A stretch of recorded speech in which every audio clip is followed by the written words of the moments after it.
Everyone thought he was a lonely orphan, but he turns out to be the strongest archdemon and marries a beautiful white elf. The story starts with a knight who corners a woman in the woods and attacks her with a knife. The girl screams for help before trying to slap him away, but to her absolute shock and horror, the moment her hand touches his face, the entire skin on his head comes off, revealing a grueling layer of red flesh underneath. The knight reveals that he is a sorcerer who wants to cut up and use her pretty face to fulfill one of his spells. Just as he's about to stab her, someone approaches him from behind and grabs him by the head. The sorcerer asks in shock who it is, only for the brown-haired man named Zakin to ask the same question back at him. Zakin tells him that he was trying to get some sleep, but all the shouting in his territory ruined his slumber. The sorcerer realizes Zakin is a fellow sorcerer, and he messed up by trespassing in his territory. So he tries to sweet-talk Zakin by saying that if he lets him go, he will share the powerful sorcery secrets he discovered from his research. Zakin coldly replies that he does not need to learn any magic that requires hurting people and crushes his head in his hands, squirting blood all over the girl, who simply gets knocked unconscious because of the shock. Zakin immediately realizes that he might have gone too far, and has definitely given her some PTSD. He uses magic to clean up the crime scene so that everything reverts to normal. The blood on the girl's face gets off, while the knight gets his face back and lies on the ground dead. After this, he notices that the woman is wearing a cross and realizes that she is from the church, which is bad news because the worshippers are the sworn enemies of sorcerers, and despite saving her, he might be blamed for the attack. Still, Zakin decides it doesn't matter to him and decides to finish the job by translocating her to another village while hoping that the girl will think it was all a dream when she wakes up. He tries to finish his casting circle, but something interferes with his magic, causing it to fail. He turns around immediately to find another very powerful sorcerer named Barb appear in front of him. Barb looks at the strange scene and asks him what happened. Zakin explains that he was just teaching a lesson to a creep who wandered into his territory. Barb disagrees with him about calling the other sorcerer a creep because the sole purpose of sorcerers is to pursue power and other people are just fuel to be used to become stronger. Zakin stays silent at this statement when Barb senses that the woman on the ground has a lot of mana coming out of her and that they should use it in their magic. But Zakin refuses by saying that he is not interested in sacrificial magic and creates a magic portal again to translocate the girl to a nearby village. He tries to return to his chambers to follow through on his much-needed nap, but Barb insists he has come to Zakin for a good reason. He reveals that one of the 13 archdemons has died, which is enough to get Zakin's attention. The archdemons are the pinnacle of sorcery, and those who earn the title have boosted mana and the power to command lower-ranked sorcerers. Barb explains that the strongest archdemon named Marco, who lived a whole 1,000 years, died, and there is going to be a huge auction for his possessions in his territory. This convinces Zakin to go there, but he's pissed to have Barb come along with him because he knows that Barb's only invited him so he can be a leech and use his money to buy things. They reach the archdemon's territory, which is a bustling city named Kyanoids. It is already overflowing with people who've come for the auction, selling and buying goods while a bunch of slaves sit in a dark alleyway awaiting their future masters. Zakin notices the tight security, and Barb explains that lately, some sorcerers have been abducting a lot of girls with huge amounts of mana to use in his sorcery, which has caused a panic. Zakin wonders why anybody would want to do something so risky and pick a fight against the church, suspecting that they must be planning to summon something big like a demon. The two enter the auction hall and take their seats as the moderator tries to auction off the items to the riled-up audience. Barb points out they are in the midst of a celebrity crowd, which includes some of the most powerful sorcerers who are being considered as candidates for the late Marco Archdemon's seat. Zakin asks how the successors are decided, to which Barb replies that the remaining 12 archdemons will debate and decide who the worthiest sorcerer is to receive the throne. Eventually, the moderator hypes up the crowd for the final item in the auction, which is revealed to be a purebred elf, a rare race of magical beings who are closer to gods and nature beings than humans. The moment Zakin lays eyes on her, he is overwhelmed by her beauty and his heart starts racing. The moderator starts the bid at $10,000, and Zakin immediately calls $1 million, which surprises every single person including Barb, who tells him that it is too much money even for an elf and asks what crazy sorcery he's planning to use her for. Zakin merely gives a smile so unsettling that it even creeps Barb out. He immediately jumps down to look closely at the elf and notices a chain around her neck.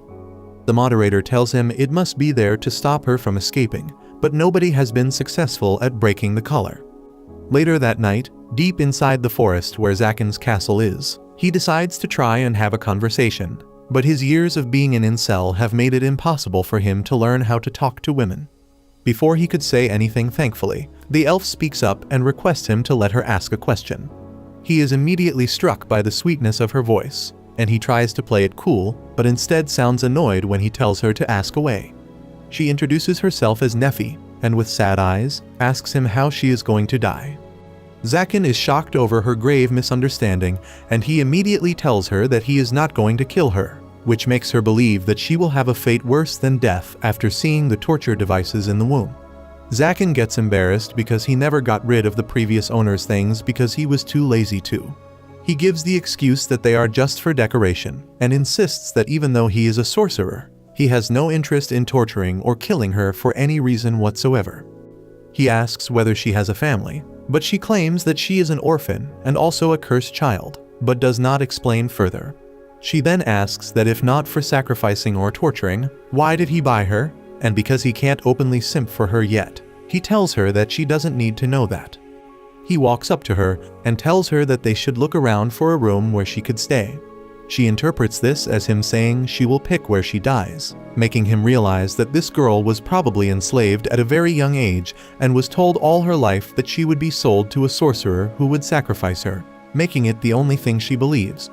This reminds him of his own difficult childhood when he was an orphan and had to steal and fight for food, which makes him more sympathetic towards her. He tells her that he wants her alive because he needs her, which surprises her because no one has ever told her that they need her. He then starts taking her upstairs and asks her if she is scared of heights. She tells him that SH will let him hang her any way he wants, but the baffled Zakin yells at her to shut up about torture. She apologizes for her old habit and suddenly slips, but he catches her arm and drags her upstairs. Finally, he opens a room at the top of the tower and claims that she could have it only to be horrified as he sees a guillotine machine and a pile of skulls inside.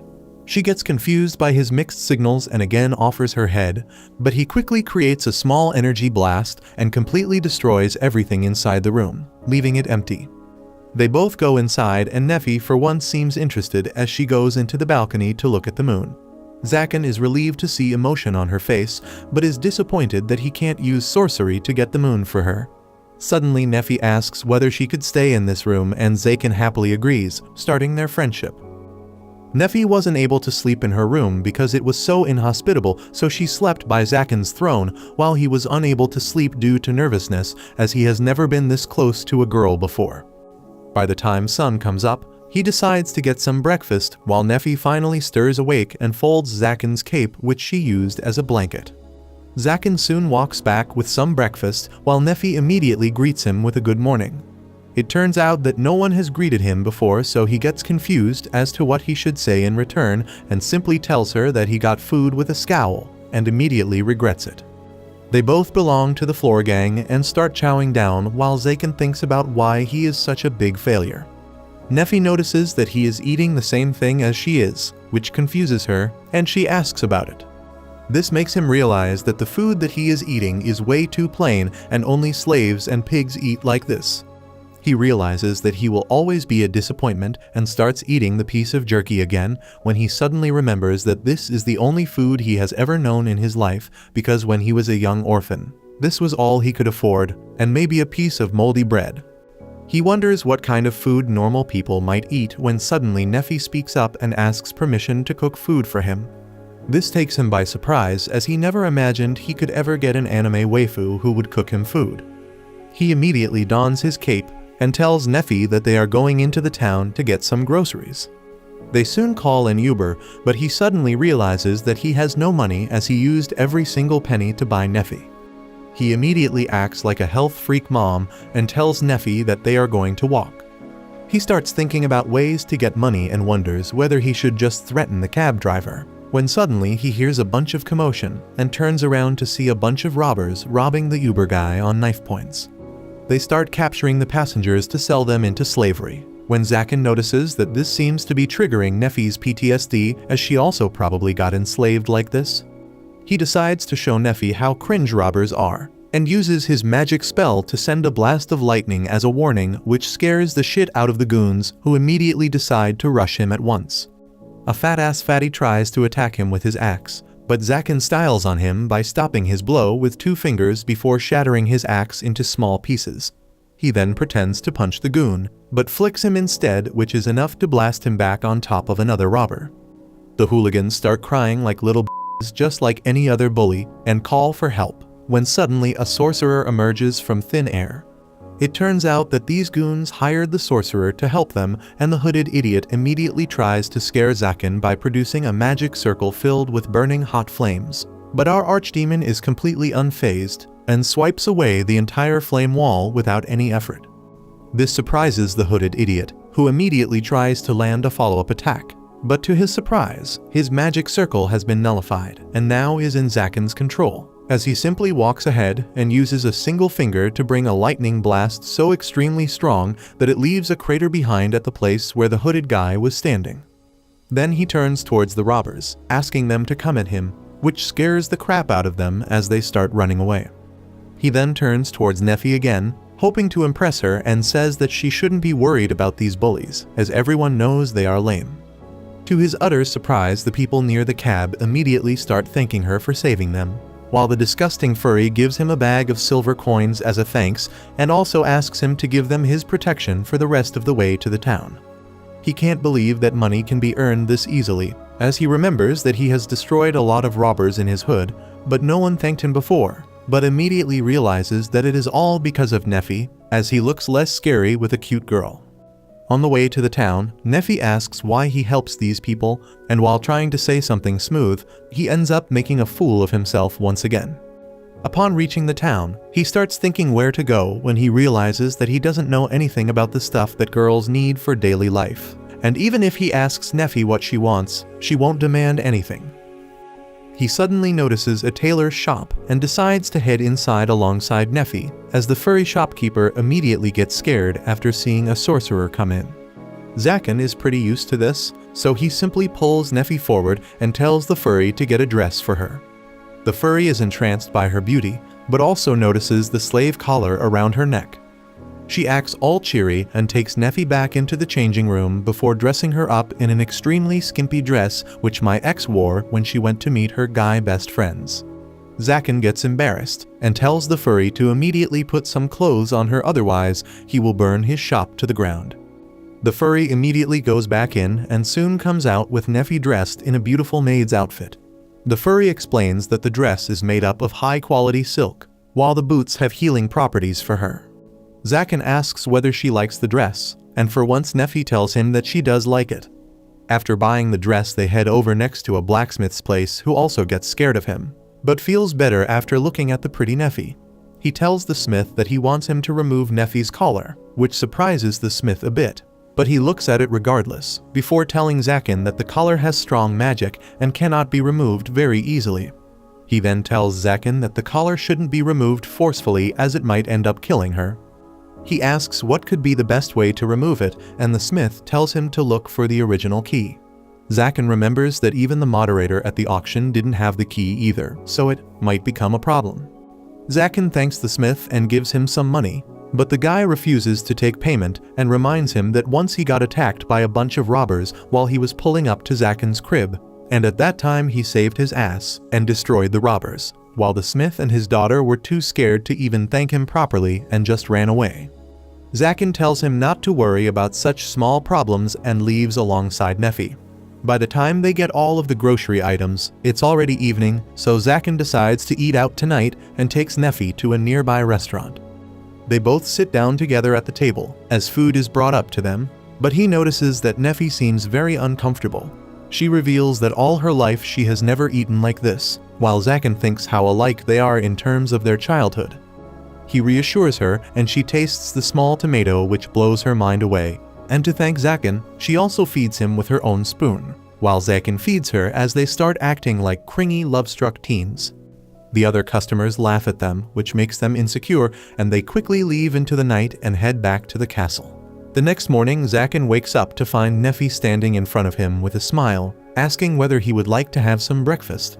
Zaken gets up surprised but happy, asking if Nefi really made food for him, and she tells him that she did, and it's in the dining hall. He starts walking ahead. He is stunned the moment he sees the dining hall, as it looks straight out of a fairy tale, as it used to resemble a graveyard, but Nefi renovated and cleaned it completely. He walks towards the chair only to see a piece of freshly baked bread on the table, which surprises him as they never bought bread, but Nefi replies that she made it fresh for him. He gets really excited to taste her food and sits down while she pours out some tea for him. He asks whether she has eaten already, but she shakes her head, so Zaken tells her to join him on the table, but she replies that she only made food for him, as she forgot to make anything for herself. Zaken tells her to share half of his food, but notices that there is only one chair, so he asks her to sit on his lap. They both get embarrassed, but Nefi finally sits on his lap, as he feeds her from his own hands, while she returns the favor by feeding him some soup, as he tells her that they will be eating all meals together from now on. A couple days pass by and Zaken was busy reading books while perched on the stairs in his library, when Nefi comes in and asks what he studies all the time. He tells her that it is sorcery and magic spells that he is learning and points towards some magical figures on a paper. He asks whether elven sorcery is different, but Nefi claims with a sad face that she can't use sorcery. Zaken finds it weird as she has a lot of mana compared to any normal person, but proceeds to show her the basics by drawing a magic symbol and channeling some of his mana inside to create a small bolt of lightning. He then tells her that you can add things into the circle like the time of which the magic will activate, the area it will cover, etc., and the more mana they put in, the stronger the spell is. He then shows her once again by putting some mana into the circle, creating an even bigger blast than before. He tells her that anyone with mana and the knowledge of magic circles can do sorcery with some practice, but tells her that only the original caster can use their own magic circle, unless and until the level difference in between is very high. Then the person with the higher level and mana pool can take control of the weaker person's circle. She then asks why has he been drawing only on the outside of the circle and not inside. Zaken likes the question and tells her that they can draw an entirely different magic circle inside another magic circle, but most of the times either the spell will never work, or the spell will malfunction, causing a lot of damage. Only a person who has completely mastered the control of their mana can create something like this, and this will also make them be able to hijack anyone's magic circle, essentially making them the strongest sorcerer on Earth. He tells him that lots of people have tried, but all of them have failed as it is an incredibly difficult task. He then sits down on his chair, while Nefi asks him what he is going to do with his incredible powers. Zaken thinks about it, but replies that he is just going to try and survive. He continues to tell Nefi that when he was young, he had no money or friends that could help him. He was truly alone in this world who stole to survive, but one day, a sorcerer captured him and put him inside his dungeon to be used as a sacrifice. But just before he was about to be sacrificed, Zaken managed to turn the tables and killed the sorcerer instead. Nefi tells him sadly that she was never able to be that strong, and just when Zaken was going to comfort her, he senses some intruder on the property, which sours his mood completely. He tells Nefi to stay inside and cook dinner while he deals with some of the uninvited guests. The intruders turned out to be knights from the church, while the Lady Paladin uses her sacred sword to slice through Zaken's defensive barrier and walks inside alongside her underlings. Zaken immediately appears in front of the gate with a bang and starts trash-talking the church, which pisses knights off, but the Paladin stops them from doing anything. Zaken realizes that the Paladin looks similar to someone he has seen before, while he notices that she possesses one of the 12 sacred swords that are incredibly strong and a symbol of the church's power. He suddenly realizes that the Paladin is the same girl who he saved the other day by that weird faceless molester knight, and thinks about how he would have killed her if he knew she was a Paladin. Zaken tells them to piss off and uses a basic magic spell at the Paladin, but one of the knights immediately jumps forward with his shield and blocks the attack. Zaken knows that he didn't use his full power, but he was still impressed by the knights. The black-haired shield guy shouts at him for attacking them, but Zaken insults him to his face, angering him as he swings a huge axe at him, only for Zaken to hit him with a magic punch, shattering his armor and blasting him away. He tells them to leave his property immediately, But the blondie doesn't listen and try to swing his sword at him, only for Zaken to snap the sword in half with his fingers, and as he then flicks the man in the head, knocking him out. He puts his foot on the knight's face and tells the paladin to stay at her place, otherwise he will crush this one's face. She puts her sword down and asks why is he trying to torture them instead of killing them. Zaken replies that if he kills them the church will send someone else, but if he hurts them, they will tell the story to everyone and people will start fearing his powers. The paladin realizes that Zaken is bluffing as he doesn't want to kill anyone, so she takes her sword out and swears to kill him. Zaken creates a magic circle, but she rushes forward and slashes the circle in half, surprising Zaken with her strength. She keeps running forward while attacking, but Zaken calmly dodges all her attacks and tells her that he doesn't fight women, and also because she reminds him of Nephi. She calls him evil just because he uses sorcery and vows to destroy all the sorcerers, while Zaken calls her hypocrisy out and claims that she is using her powers to kill sorcerers without caring for whether they are innocent or not, which makes her the evil person. The girl gets triggered and rushes forward with an attack, but Zaken dodges and puts his feet on the sword. The paladin is able to get it free and thrusts the sword at Zaken, but he manages to stop it with his magic and grabs it in his hands. The paladin, however, is very strong and simply flings Zaken in the air and towards a tree, hurting his hands. She then immediately rushes forward to finish the job, but Zaken dodges the strike and grabs her blade. To his surprise, she whispers to him that he needs to pretend that he got killed by her, otherwise the church will never let him live in peace and send another stronger paladin to kill him. Zaken asks why he should believe a paladin, and she replies that he didn't kill her men, and also saved her life before. Zaken realizes that if anyone finds out about this, she will die a horrific death at the church's hands. He was contemplating whether to accept the offer when suddenly Nephi came running out towards Zaken. He shouts at her to get back, but he is too late as one of the knights throws his spear at her, thinking that she is a sorcerer as well. Zaken rushes forward and pushes her out of the way just in time, while the spear stabs him in the hand. He takes the spear out when he suddenly feels a very strong presence. The trees around them start moving as Nephi stands up with anger burning in her eyes and tells them that they will pay for hurting Zaken. Suddenly roots start coming out of the ground and catches the knight before lifting him up in the air. Zaken tries to stop Nephi, and when she finally snaps out of it, she is horrified to see that she almost killed all the knights and the paladin as they look at her with fear in their eyes as they finally saw what Nephi was capable of. Later that night, Nephi bandages Zaken's hands as he thinks about how the paladin apologized for getting Nephi involved and left afterwards. He then turns towards Nephi and asks why she didn't tell him that she could use magic. She responds that it wasn't magic, but something called mysticism. Zaken remembers reading about it, but thought it was just a myth because it defies all laws of magic. Nephi continues that she is the only elf who could use this because she was cursed when she was born. She is the only elf who had white hair and was able to talk to animals and trees alike, and because of that people called her a freak and hated her. One day their village got attacked and all the villagers told her to defend the village with her freak powers, but she decided to surrender while the entire village was slaughtered. She tells Zaken that she felt happy when the villagers who tormented her the entire life were getting killed, and then cries about how bad of a person she is to think like this. Zaken, however, tells her that he thinks she did very well, as if it was him, he would have killed all the villagers and the attackers himself.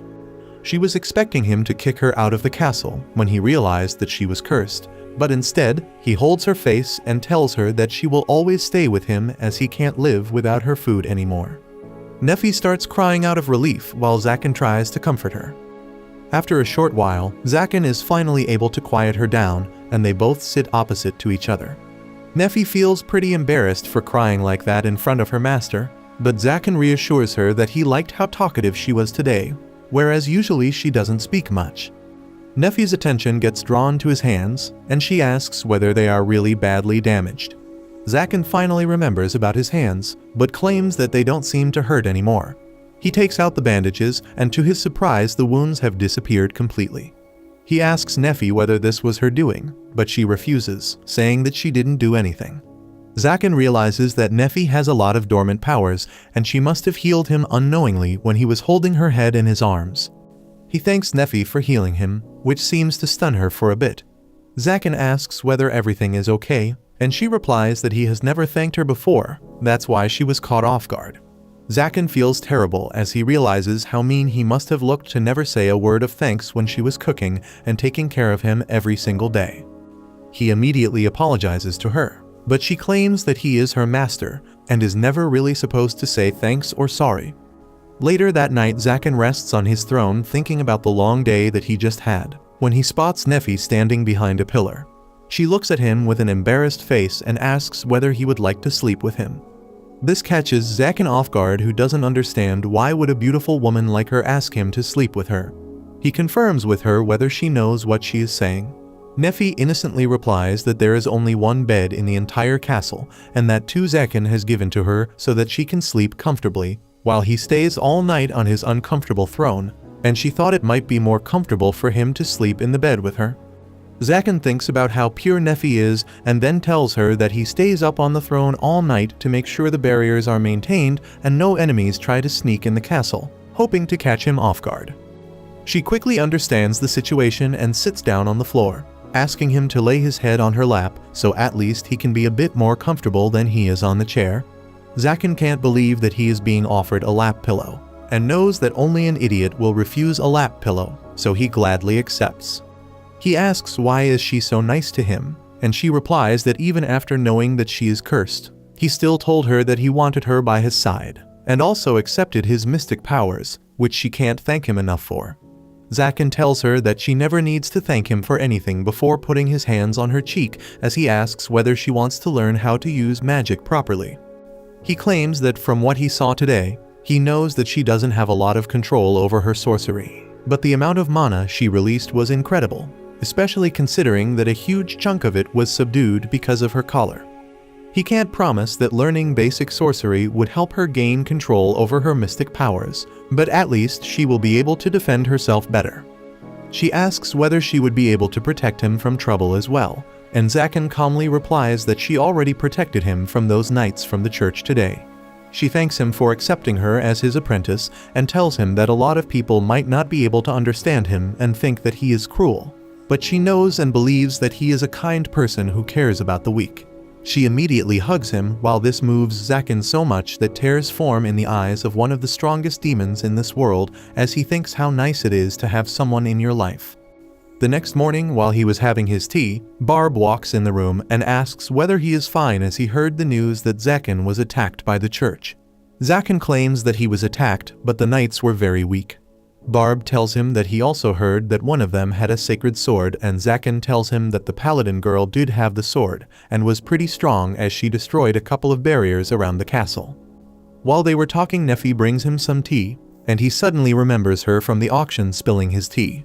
Zaken quickly uses his magic to catch the spill, while Barb asks whether it's the same elf that he bought for so much money. Zaken claims that it is when Barb asks why hasn't he sacrificed her yet. Zaken replies that he is not a barbarian and instead he has taken her as an apprentice. Barb sits down again as he realizes that with an elf by his side, Zaken can probably use every single kind of magic known to man. Zaken feels annoyed that he is talking about Nefi as an object and claims that it was Nefi who scared the knights away by her magic. Barb remembers the mess he saw outside and asks Zaken whether he is after the Archdemon's seat. Zaken thinks about how he only needs the key to free Nefi, but lies about it and replies that he does want the seat. He knows himself that he is unlikely to be chosen because he started learning about magic just 10 years ago, whereas other sorcerers have been studying about magic and its properties for hundreds of years and have amassed a great knowledge which he can't even come close to. Barb finally gets up and leaves while Nefi asks whether he is Zaken's friend. Zaken immediately declines by saying that he doesn't have any friends, but Nefi claims that he seemed to be having fun talking to him. Later that day, he takes Nefi out to fix the magic barriers that were destroyed by the paladin in the hopes that she can learn something from it. After that day, Nefi started learning about sorcery while doing all the household chores as well. She learned all about the basic magic circles and often cooked food so nice that Zaken wanted to kiss her hands. He also tired training her in her mystic arts, but unfortunately, that didn't seem to be going as well, as she still didn't have a lot of control over it. Soon Nefi learned all the basics of sorcery, and Zaken told her that she knows enough magic to do some basic spells.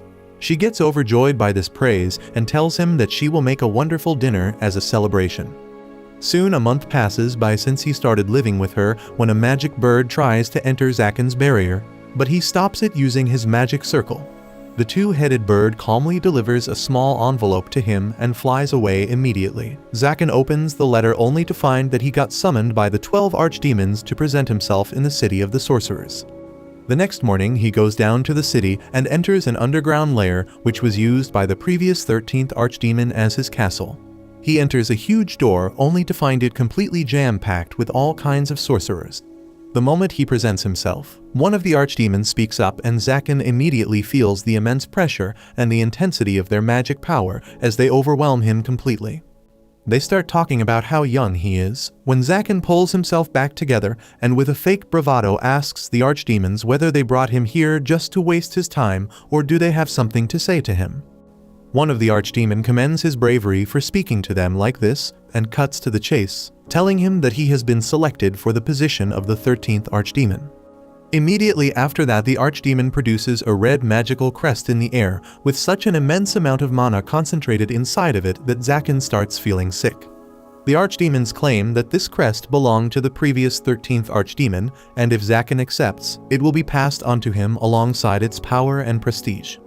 Zaken looks at the archdemons and asks why they have chosen him, as there are sorcerers who are much older, more knowledgeable and even powerful than him. The archdemon agrees that Zaken's powers are still very weak, but the fact is that he has some latent abilities which are so powerful that none of the sorcerers here, including the archdemons, can kill him. He continues that Zaken was only 8 when he killed a very well-known sorcerer who was not weak by any means. Even though Zaken was a child with no magical power, he was able to understand the flow of mana and the technique behind the magic just by observing it once and produced an even more powerful spell to kill the sorcerer to earn his freedom. The archdemon tells him that his sorcery is so unique and powerful that he can overpower any sorcerer in the world and no one could do anything about it. He can take anything he wants from them and none could stand his powers. He continues that if Zaken is so strong at such a young age, then he will definitely become one of the greatest sorcerers to ever exist in the world when he grows older. Zaken looks at them and asks if he is so strong, then he could just kill all of them and take all their belongings. This makes the archdemons laugh, as one of the old archdemon tells Zaken to be mindful of where he is standing. She claims that Zaken is strong indeed, but if he tries to cross them, they will take every single thing Zaken holds dear, let it be his home, his friends, his family, or anyone he ever knew, till he is left alone and forgotten with nothing to his name. He immediately thinks about Nefi and how he couldn't put her life in any danger. He starts thinking about his options as he knew from the day that he became a sorcerer that a normal life is something he cannot have.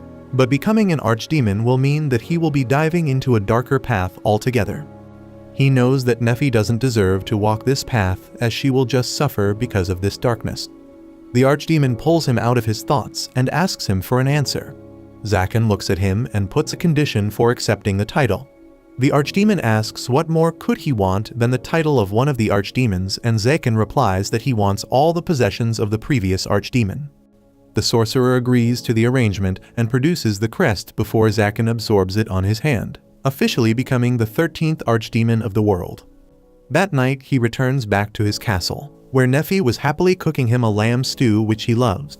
Nefi happily greets him but notices that something seems off about him. He claims that he went to meet the other archdemons and now has the property of the previous archdemon who owned Nefi. He produces a key and immediately unlocks the slave collar on Nefi's neck, which falls to the ground immediately. Before she could even process what was happening, he tells her that he is now the 13th archdemon and has no further use of her before kicking her out of the castle. Nefi sits down on an empty alleyway in the middle of the night, unable to process what just happened to her. She gets up to go back to the castle, but finds the broken slave collar, remembering that her master, who told her that he would never leave her alone and wants her to stay with him forever, just kicked her out like a stray dog. Nefi wanders around unable to think of a life without her master, when suddenly a girl ends up calling her over and asks whether she is okay. Nefi looks up slowly only to realize that the girl is none other than the Lady Knight who attacked them a month ago. Nefi was in such a terrible state that she believes that the paladin is here to take her life, but instead of running away, She accepts her death with open arms and tells the knight to kill her as she has no intentions of living without her master. The paladin starts backing off, telling Nephi that she has no such intentions, but Nephi walks up to her, asking whether it's not the duty of angelic knights to kill the sorcerers, and claims that she is an apprentice to a sorcerer, which means she should be killed as well. A bunch of people roaming around on the streets end up overhearing this conversation and walk in to check what's happening. Because Nephi came to the market often to get groceries, most of the townspeople end up recognizing her and think that the paladin is harassing her because Nephi works for a sorcerer. The paladin tells Nephi to shut her mouth because she is making her sound like a serial killer when she is not. But before she could say anything more, the winged woman who helped Nephi get a dress ends up arriving on the scene and tells the paladin to back off. The knight immediately tries to explain that she doesn't want to do any harm to Nephi. But the mob is already riled up and not willing to hear any excuses. They start trash talking and calling names to the paladin, which turns so bad that she ends up breaking down on the floor and starts bawling her eyes out. Thankfully, Nephi steps in and tells everyone that the paladin hasn't really done anything to her, which silences the crowd as the bird woman asks Nephi why does she look so terrible then? The paladin starts crying and shouts at the crowd that she hasn't done anything and was just worried to see Nephi alone in an alleyway. The bird woman ends up taking her to a local tavern where the paladin regains her composure and introduces herself as Chastel. The bird woman calls herself Manuela and asks whether she seriously didn't do anything to Nephi, because she seems to recognize her. Nephi stops Manuela and tells her that even though they were fighting, Chastel never tried to hurt her and it was one of her subordinates that attacked. Chastel thinks about how the guy who Nephi attacked with her mystic magic got so much PTSD that he can't even look at a tiny plant now as he fears they will eat him. The tavern cook gets Nephi some food, but she claims that she doesn't have any money for it. Manuela tells her to eat up as she will take care of it, but tells Chastel that she will have to take care of her own food. Nephi tries the food, and it makes her remember the lamb stew that he cooked for Zaken with so much love, and tears form in her eyes immediately. She starts crying completely while Chastel asks whether she did something with a worried look. Nephi tells her that she got kicked out by Zaken and starts bawling her eyes out as both Chastel and Manuela run over to comfort her. Manuela manages to console her, and after finishing her food, Nephi tells them about what happened. Chastel tells her that she thought he was a half-decent person, but now it seems like he was just using Nephi for his own benefit. Nephi, however, defends Zaken and claims that he is not that kind of a person. Manuela asks what happened before he kicked her out, and Nephi tells them that he came home and told her that he has become an archdemon. This surprises both of them, and they explain to Nephi that this entire town was more or less run by the 13th archdemon, who was a pretty decent person. But after his death, things started getting bad and girls started getting kidnapped by sorcerers to use as a sacrifice. Chastel claims that the church believes that the archdemons are their sworn enemies, but there are only 12 sacred sword, whereas the archdemons are 13 in number, which means the knights are at a disadvantage. To get an even playing field, the church tries to attack the newest member of the archdemons because they haven't gained a lot of powers yet, which means that they are easier to kill. Nephi wonders whether that is the reason why Zaken sent her away, but Chastel breaks her thought and asks whether she thinks Zaken is capable of kidnapping girls and using them for sacrifice. Nephi quickly defends Zaken, claiming that he has no interest in using anyone for sacrifice and spends most of his time reading books on magic. Chastel ends up believing her as she remembers that Zaken was holding back a lot when he was fighting her just because she was a girl. She tells Nephi that when she first saw him, it looked like he was sad and needed help and compassion from a different person. Nephi completely understands what Chastel was talking about as she remembers how happy he was when she was with him, and thinks to herself that he might need her help to feel happy again, and gets up from her table, claiming that she is going back to Zaken. Both Manuela and Chastel get up and ask whether she will be okay going out alone. Nephi claims that she needs to go regardless, because even though Zaken is super strong, and no one can defeat him very easily, he still can get hurt, and no one in this world can stay happy if they are left all alone. She turns towards them with newfound inspiration and claims that she wants to be there to support her master in his time of need. Chastel smiles and tells her in that case she will go with her and do her duty as well. Nephi gets worried and asks whether she will fight him again, but Chastel immediately tells her that she is just going to escort her to the castle. Moreover, she claims that there is a sorcerer who is using the name of Zaken to commit crimes, framing him in the process, and she wants to figure out who this evil sorcerer is. Suddenly, the door of the tavern opens and the 3 knights that accompanied Chastel before appear inside. They immediately get scared to see Nephi there, and the guy with PTSD gets a stroke and falls to the ground. Suddenly, the entire surrounding starts getting devoured by a darkness that no one can get away from. The darkness covers Nephi while Chastel ends up pushing Manuela away, saving her as she flies outside. A strong voice booms from the darkness that claims to be Zaken, and tells the knights that he is going to take both the girls back to his castle and sacrifice them to increase his powers. Meanwhile, Zaken looks at the moon remembering Nephi, while some knights from the church crawl on the ground, totally helpless against the Archdemon.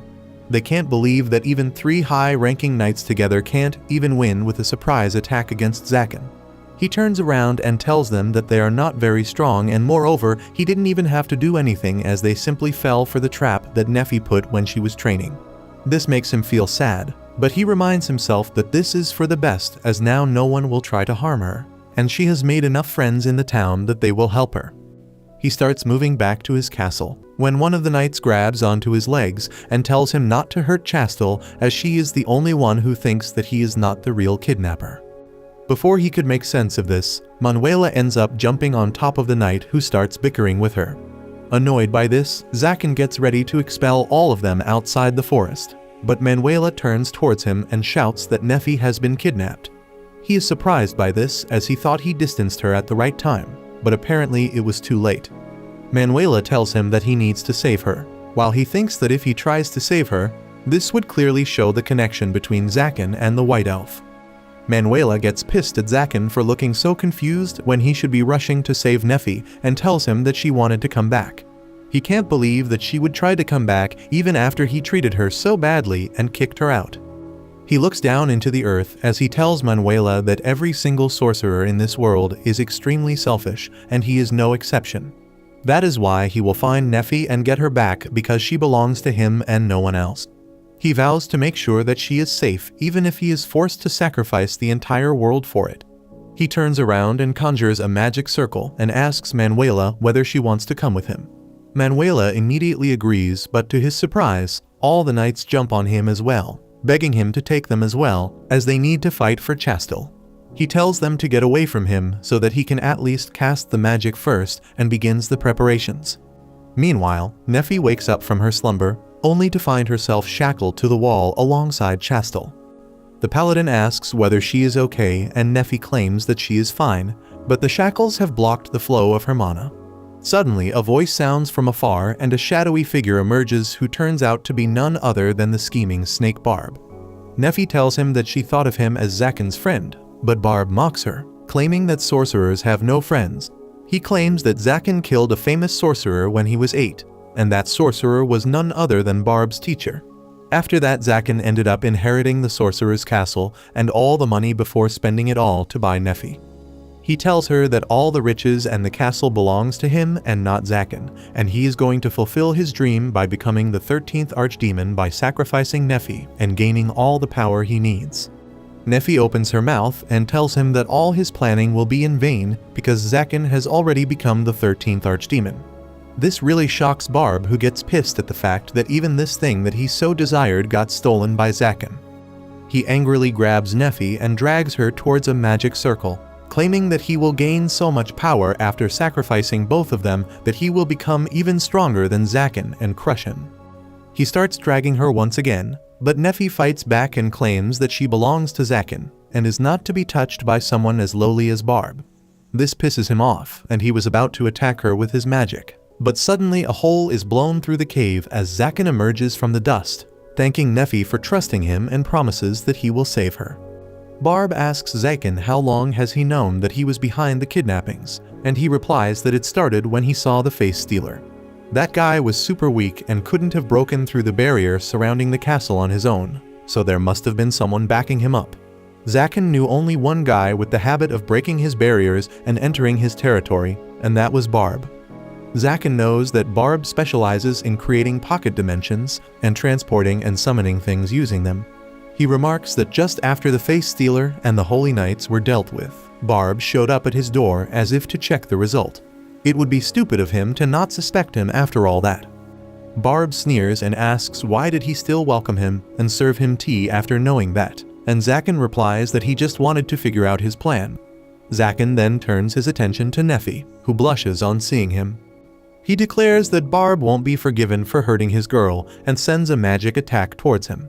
Barb tries to block it, but then suddenly Zaken leaps at him and breaks his arms with a clean strike. Next, he disables his legs and Barb falls on his knees, screaming in pain. Zaken then heads to Neffy and frees her from the shackles. He nervously asks if that hurt her, and she tears up as she runs to him. She says that she was hurt, but he looked much more hurt than her. She says that he is her master, and if he says that she is no longer needed, she should accept it.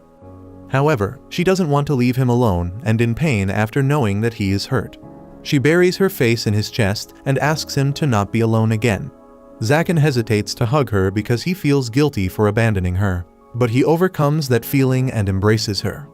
In that time, Barb has recovered and he launches a sneak attack at Zaken from behind.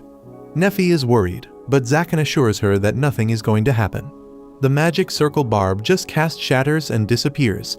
He tries using another magic circle, but it also turns to dust. The same thing happens no matter how many magic circles Barb uses, and he wonders why is his magic not being activated.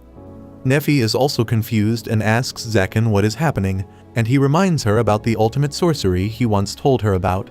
The ultimate sorcery that aims to disrupt an enemy's magic circle by inserting another magic circle within is actually possible for Zaken. He shows Neffy the trick he uses, which is creating identical magic circles as Barb, and overlapping them so that they naturally cancel out. Barb freaks out and wonders if this is the legacy of the first sorcerer he killed, but Zaken tells him that if the old sorcerer could use it, he would have never died. He recites the story of how he was 8 years old when the man kidnapped him, and he memorized the magic circle he used that time. Zaken claims that in a desperate attempt to save his life, he drew that circle on his palm with his blood, uncertain if it would actually work. However, when the evil sorcerer caught him while he was trying to escape and used the lightning spell on him, Zaken used it against him instinctively. Because of that, the evil sorcerer's magic circle was cancelled, and he got electrocuted by Zaken's attack. Barb declares that it was just a fluke and he creates dozens of magic circles at once, but Zaken cancels them all within a couple of seconds. Barb has lost hope now because some of the magic circles he just used were brand new, and Zaken had never seen them before. He asks him how he could overwrite everything so easily. Zaken tells Barb that he is a shabby third-rate sorcerer, if that was the best he could do, because even an amateur could deal with his magic with the right timing. He reveals how he was completely focused on researching magic after he became a sorcerer, and completely shut off communication with the outside world.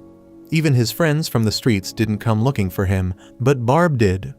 He came to visit him every occasion he could find, and even when Zaken told him to get off his property, he did not listen. They even fought with each other, but over time, Zaken decided to accept him as an inevitable nuisance, and they began getting along quite well. Barb says that he could have killed him any moment he wanted, but he was curious to see what a brat like him could accomplish. Zaken decides to give him a taste of his true abilities and summons a complex multi-layered magic circle that has absorbed all of Barb's magic circles he destroyed earlier. Barb asks him if he devoured his magic circles, and Zaken replies that it is a nice way to put it. He tells Barb that he truly was worthy of being a Demon Lord candidate. That reminds Zaken that when he was made the 13th Demon Lord, he was given a new title, the Sorcerer Slayer. Just as Zaken reveals his title to Barb, he uses the magic power stored in his complex magic circle and shoots it towards him. Barb takes a direct hit and collapses, writhing in pain. He realizes that even if he was an archdemon, he could not stop a punch from Zaken, much less defeat him. Zaken walks towards him, and Barb begs him for mercy as he accepts his defeat. He swears to give him all his knowledge and never show his face before him again, and Zaken suddenly stops. Barb tries to remind Zaken of the good old times and how they used to be friends, but he does not plan on falling for his sweet words. He hits Barb with another devastating punch, rattling the entire cave. However, when the dust settles, it turns out that he just hit the ground next to him, so as to scare him out of his wits. Zaken laughs and tells Barb that he doesn't need to panic because he doesn't want to kill him. The reason behind this is simple. Barb has a good eye for alcohol, and Zaken wants to continue having a taste of the fine wines he brings along. He is confident that Barb poses him no threat, but it rubs him the wrong way. He tells Zaken that if he lets him live, he will make sure to kill him, no matter how long it takes. Zaken tells him that he is free to try, but after he loses, he has to treat him to drinks. Barb is utterly baffled now, and he asks why does he not want to kill him, because there is no profit in letting him live. Zaken simply tells him that he is an archdemon now, and he will do whatever he wants. He tells Barb that if he wants to be killed so badly, he should get stronger and become a real threat to him. Nephi is pleased to see this, and in the meantime, the Manuala has saved Chastel. As soon as they step into the giant magic circle on the ground, it suddenly activates, and Zaken asks Barb if he seriously wants to proceed after getting his ass whooped just now. Barb replies that he hasn't done anything, and Zaken spots the flaw in his magic circle opened up at the place he punched earlier. Zaken yells at Nephi and other girls to run away as the magic circle begins functioning, and a large amount of mana is ejected into the air. He asks Barb what the hell was he trying to do here, and he replies that he was going to summon a real demon. Zaken is taken aback to hear that, and the mana starts taking the form of the real demon, terrifying everyone. Demons have been part of the myths of this world, and it is said that they once used to live on Earth before going to another place. No one seems to have definite proof about their existence, but it is speculated that the symbols used in magic circles by the sorcerers and those used by the church are based on knowledge of demons and gods. Zaken realizes that Barb did something outrageous by summoning a demon here, but then notices that it is an imperfect summoning. He thinks that it was because he tampered with the magic circle, and no one was sacrificed for this magic. But despite being just a shadow of its true self, he can tell how strong the demon is. Zaken loses hope as the demon's menacing aura presses him down. He realizes that the demon is much stronger than all the archdemons he faced earlier, and no matter how strong he gets, he cannot defeat it. The demon transforms its tentacles into a hand and approaches Zaken, who wonders if this is how he dies. However, instead of attacking him, the demon simply kneels before him and addresses him as his king. Zaken realizes that the demon is not reacting to him, but to the symbol of the archdemon on his hand. He wonders what kind of outrageous power has fallen into his hands, but decides to make good use of it. He commands the demon to return where it came from, because this world is not meant for him. The demon stares at him silently and then begins moving back into the magic circle, rattling the ground as he leaves. Once he is finally gone, Zaken falls to his knees and the summoning magic circle vanishes. But now, the cave has started to collapse, and Zaken immediately picks up Nephi and the other two girls. He asks Barb to grab on too, and he latches to his robe as Zaken runs out of the cave. The wreckage is about to block their exit, when suddenly, the Holy Knights with Chastel arrive there. Thanks to them, everyone is able to evacuate safely. After saving Chastel, one of the knights starts crying, while the other tries to tell Zaken that they are here just to save their leader and rescue the civilians. They insist that they have no plans of cooperating with an evil sorcerer like him, and Zaken simply tells them to go home if they are done talking. The knights curse him as they leave, and then Manuela also thanks him for saving her, before asking him to talk things out with his girl. After she has also left, Zaken turns to Barb and asks if he plans to fight him. Barb doesn't have any strength or courage to face him after seeing him subdue the demon earlier, so he just walks ahead and disappears in a black haze. With that, Zaken and Nephi are finally left alone, and they get embarrassed as soon as they realize this. She speaks first, and tells Zaken that she would like to stay by his side. He realizes that she has grown mentally and emotionally stronger, but there are some things he wants to change now. Zaken kneels before Nephi to confess his feelings to her, and to promise that he won't hurt her ever again. He tells her that she doesn't need to call him master anymore, because she is not his slave or apprentice now. He states that he wants something more for them, and then blushes, unable to utter a single word out of his mouth. Zaken cannot bring himself to tell Nephi that he loves her, so he gets up and grabs her tightly, telling her that she belongs to him. He tells her that she will always be his, even after death. Both of them blush for a moment. But then Zaken falls to his knees, wondering why couldn't he just tell her that he loves her. However, what he just said was enough to make Nefi cry tears of joy. She pulls out the broken collar from her pocket and requests Zaken to put it back on her. She wants to wear it as a reminder of how she came into Zaken's life, and he accepts her feelings. He gently puts it around her neck, thinking that it is a bit too big for an engagement ring. They watch the sunrise together after that, and Nefi asks him what their relationship is now if she is not his slave or apprentice. He falls silent on hearing that and blushes, hoping someone will approach him with an answer. Soon after that, the news about the new Archdemon spreads throughout the region. People talk about how Zaken looks scary, but is actually a decent person. Two fellow sorcerers, who were prominent Archdemon candidates, also hear this, but they don't seem to mind that a sorcerer much younger than them has reached a position they were eyeing. However, there are some people not too happy with Zaken becoming the new Archdemon. Among them is the bishop who commands Chastel. She tells him that she wants to pull out of the mission to hunt down Zaken, and even testifies that he was being framed regarding the kidnappings. The cardinal takes her words very seriously and immediately strips her of her title as an angelic knight. Chastel realizes that the church has hit a new low because they care more about censuring her than dealing with real problems. Her underlings try to convince the cardinal that he is making a mistake, but she asks them to shut up. After seeing Zaken stand firm in what he believes in, she wants to become like him too, and faces the cardinal with determination. Chastel hands over her sacred sword to the cardinal as she resigns from her position as the angelic knight. She recalls how she was once a delusional teenager who thought that having the sacred sword will give her the power to save the world. But in the end, she just became an obedient servant of the church who could not do anything by her own will. She looks sad, so the cardinal tells her not to be so disheartened. He assures her that in due time, he will take back his judgment and she will be reinstated as an angelic knight. Chastel fails to understand his meaning, and the old priest tells her that sacred swords choose their wielder, and thus she is not someone they can simply discard. He puts his hand on Chastel's shoulder, promising that he will try his best to resolve this issue. However, the cardinal cannot offer her more than political protection right now. He tells Chastel that the most powerful sacred sword user named Raphael is heading towards them, and she freaks out on hearing the name. She knows Raphael as the strongest as well as the most ruthless angelic knight, and she is certain that he is coming here to dispose of her as a traitor to the church. On the other hand, Zaken is busy reading books in his library to find out more about the crest of the Archdemon on his hand. He decides to take a break because he can't find anything. And then suddenly, Nefi enters the room. She is walking as silently as she can, and Zaken lets her try to surprise him. However, as she tries to close his eyes, she finds that it is impossible because he is standing on a letter. Nefi turns red on realizing that she failed, and she has no particular reason about why she wanted to surprise Zaken.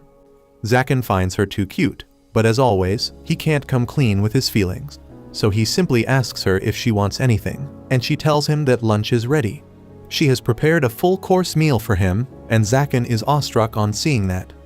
They both sit down to eat, and the very first bite of the food sends them to Wonderland. After that, he tastes the pudding she made, and gets blown away by its taste as well, when he suddenly notices the barrier around his castle shattering. Zaken tries attacking the intruder from a distance, but he protects himself using a barrier. The intruder is a strange lizard-like human, who uses a powerful magic spell to break through the castle's gate. He quickly makes his way to the dining room, and even Zaken is low-key impressed that he managed to pass all the traps he laid in the way. The armored lizard man is a powerful magician named Valefor the Apparition, whom Zaken saw on the day he bought Napi in the auction. Valefor wants to kill him and take over the position of the Archdemon, but Zaken coldly tells him to wait because he is enjoying his lunch right now. Valefor is taken aback for a moment, but then he unleashes his scaly arm, ripping apart his armor in the process. He attacks Zaken, who blocks his punch effortlessly, and when the lizard dude opens his face to fire a magic beam at him, he simply knocks him out with a palm strike. The lizard helmet falls off, and Nefi goes to check up on Valefor. Zaken tells her to let the bastard stay unconscious on the floor, but she tells him that it is a girl. Zaken sees that the real magician inside the armor was just a kid, and he freaks out on realizing that he smacked her unconscious. However, as Nefi assures him that the girl is not in any danger, he is relieved. He carries Valefor on his back and takes her to their spare guest room. The girl soon opens her eyes, and the first thing she does is punch Zaken, who blocks her puny little fist with ease. He tells her to thank Nefi before doing anything, because she is the one who convinced him not to kill her. Valefor asks him why is he letting her live when she tried to kill him, and Zaken simply says that it was because Nefi wanted to save her life. He then asks her why she attacked him in the first place, and Valefor nervously tells him that she wanted power because she is too weak. She knows that Zaken is the newest Archdemon, and she had also heard about his reputation of canceling magic spells, so she thought that if she didn't use any spells, she could beat him. Zaken agrees that her plan was solid because he could not have countered her racial skills with his techniques. By her strong, scaly arm and the magical breath she was trying to fire, he has understood that Valefor is a dragon. He knows that dragons can live for thousands of years and wonders why did the girl feel the need to attack him then. However, as he sees her shiver nervously before him, she reminds him of his past. He also used to go after easy-looking targets to steal food and often got caught and beaten. That is exactly what has happened to Valefor now. Zaken knows that there is only one correct response to her actions in that case. He declares that Valefor will be punished for trying to attack an archdemon, but her punishment is just to assist Nefi in the household work for 1 week. Both Valefor and Nefi are shocked to hear this, but Zaken just wants to teach the dragon girl some manners and decency, even if she wants to be a villain. Valefor timidly asks him if he isn't going to eat her, and Zaken is perplexed. Her voice trembles as she remarks that humans believe that eating dragon flesh can make them stronger. Nefi is astonished on hearing this and asks Zaken if this is true, and he says that there are many ancient legends about how using dragon parts can greatly strengthen humans. He simply tells Valefor that eating a puny little thing like her would only give him a bad aftertaste, and she is on the verge of crying. Zaken is flustered because Valefor couldn't understand that he is a tsundere. He recalls his past in the streets, where older kids used to share food with him when he was beaten for stealing. Zaken immediately asks Nefi if they have any leftovers, and she brings some soup for the dragon girl. Valefor doesn't want his charity and plans to throw the food, but Zaken threatens her that he hates people who waste food. He threatens to kill anyone who wastes the food Nefi cooks, and the dragon girl is scared into submission. She reluctantly takes a bite and immediately likes it. She quickly finishes the soup and Zaken tells her to start assisting Nefi after this. Valefor asks him if he is okay with letting her be alone with his girl because then she could hurt her or escape. Zaken tells her to suit herself, but warns her that messing with him will be dangerous, especially since he now knows her secret. He also warns her that Nefi is much stronger than her. Even after all the tall talk, Zaken is worried that things might become dangerous, so he cautiously spies on Nefi and Valefor doing laundry. They seem to be getting along quite well, and Valefor remarks that if Zaken had a wider mouth, he would be considered handsome by dragons. She is afraid of Zaken's strength, but Nefi assures her that he is not a person who misuses his strength on the weak. Nefi then asks Valefor her future plans, and she says that she must become stronger by any means possible, but she can't dare to attack any other archdemon now. They keep talking and Valefor eventually reveals that she has no home to go back to. Even Zaken feels bad for her after listening to that. Over the next few days, slowly starts getting accustomed to working with Nefi, while Zaken's investigation about the Archdemon crest and true demons has not produced any result yet. Valefor comes to call him for dinner, and they soon sit down to eat.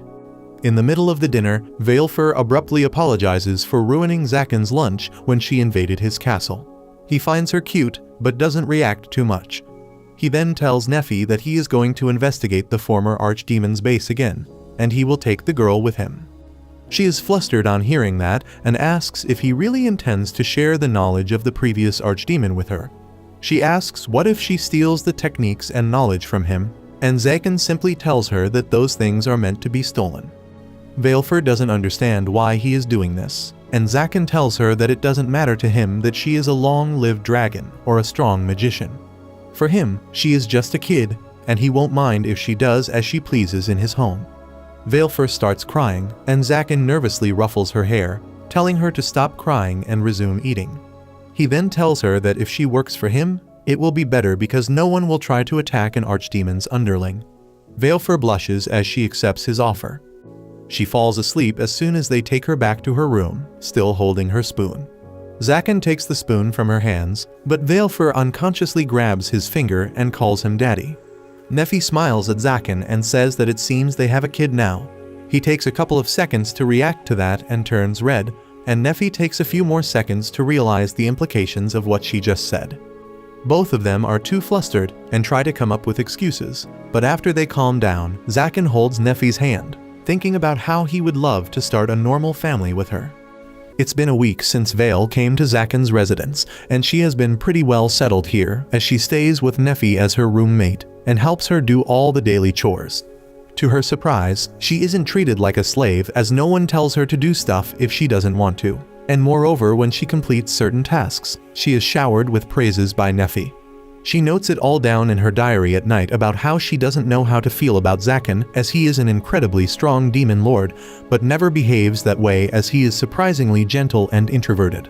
She also can't understand the relationship between Nephi and Zaken, as she wears a slave collar, but in no way behaves like a slave, as she eats on the same table as Zaken, and he even gives her personal lessons in the library so that she can also learn magic. One thing that she doesn't understand is why she sits on his lap while learning the magic spells, and why Zaken cannot bring the man in him to touch her hair, as he brings his hands ever so close, but pussies out at the very last moment. On the other hand, Nephi looks anxious but not upset, but pretty happy and excited as she waits for him to finally touch her hair. Even though the lord of this castle can do whatever he pleases, he stops whatever he is doing the moment Veil comes near and acts like nothing ever happened. She writes it all down in her diary at night, alongside the fact that Zaken promised both her and Nephi that he will take them to the older demon lord's castle so that they can have a look around. The next morning, Zaken takes Veil and Nephi to Manuela's shop, who is overexcited to see the cute little girl, as she immediately starts dressing her up and asks Zaken whether she could keep her forever. Zaken tells her she is not an object to give away before they all move out from her shop. Zaken already feels tired, as it's such a chore to go to her shop, but he didn't have any other options, as the green-haired girl didn't have anything to wear apart from her armor. Nephi breaks through her thoughts and tells him that she seems to be liking her new dress, and Zaken does realize that she seems to be liking her cute little dress. Soon Veil runs back to Zaken and holds both his and Nephi's hand as she walks in between. Immediately, a warm feeling wells up in Zaken, as he realizes that this feeling is different from what he feels for Nephi, and it's more of a protective feeling, as someone would protect their own child. While Zaken is dealing with this dilemma, Chastel walks through the market in her normal clothes, which she hasn't worn in God knows how long. She walks while thinking about how she managed to delay the search for Zaken by not taking part in it, not divulging the details of his location, but thinks that he will probably never even know about her deed. She thinks why she did this for a demon, but at the same time she also wants him to lead a happy life with Nephi, and maybe one day have his own children, as she thinks he will make a very loving father. At the end of the day, she has only one wish, that when she dies they come to her grave to put some flowers.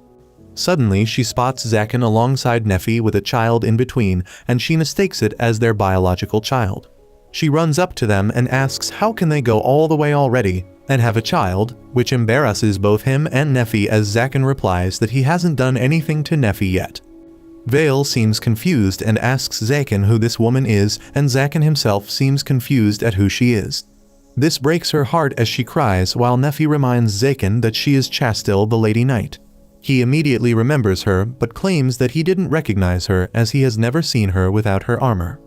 Before he could introduce her properly, the three cerulean nerds come running up to her and tell her that it's not safe for her to walk unprotected. They immediately spot Zaken, who makes fun of them, while he notices that Veil seems to be on edge as she gets ready with her dragon claws to shred them. Zaken tells her to chill out, and she follows his orders. After Chastel was gone, he asked her whether the knights ever hurt her, but she claims that a demon doesn't need any reason to hate the knights. Zaken thinks that it's fair enough and takes them down to the former Archdemon's castle. Veil immediately seems interested, as she claims that this place seems familiar, before claiming that she thinks this used to be a dragon's lair, as the mana is different and her own home was like this. Zaken gets interested and opens the door with his emblem, and they all walk in. They spot a magic golem who is supposed to protect this dungeon, but they move ahead and suddenly Veil spots a magic circle, which she claims seems to be made by dragons. Zaken praises her and tells her to open the seal while he starts going to the second base with Nephi, but stops when Vale looks at them. They all venture inside and Zaken opens another gate, which leads them into a big chamber which lights up immediately. The giant chamber turns out to be an incredible library filled with books of all sorts. He gets excited about it and tells the girls that they need to find anything that has to do with the Archdemon's emblem if possible. They start searching when Vale approaches Zaken and asks him about will she ever be able to become like him. Zaken replies that dragons live for 1,000 of years, and there's a good possibility that she can become much stronger than him.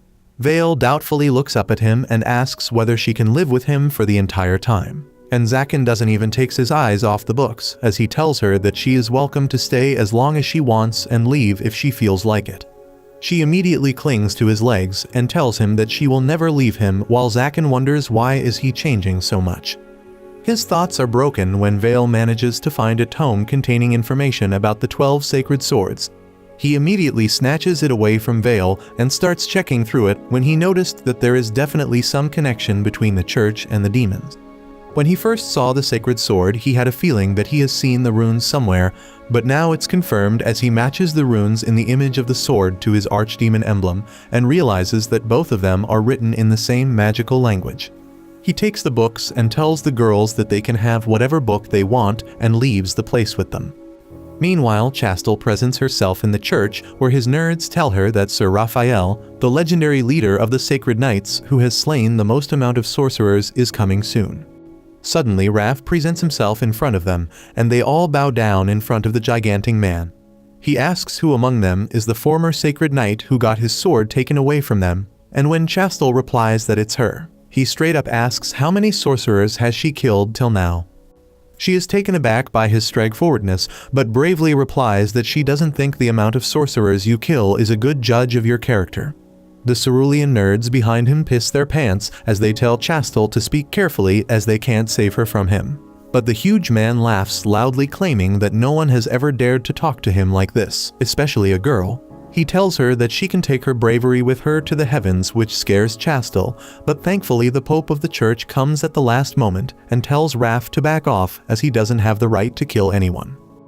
He talks back to the Pope, claiming that he doesn't talk to a politician, which triggers Chastel to defend him as she tells him to talk carefully to the Pope. Raph gets mad and takes out his sword before aiming it at her, as he tells the Pope that the sword chooses its master, so if he doesn't want to give her the sword, then she should die so the sword can be given to someone else. The Pope immediately goes back and hands the sword over to Chastel, who expected Raph to try and fight her, but he simply leaves while she is simply left wondering in her room whether it was all his plan.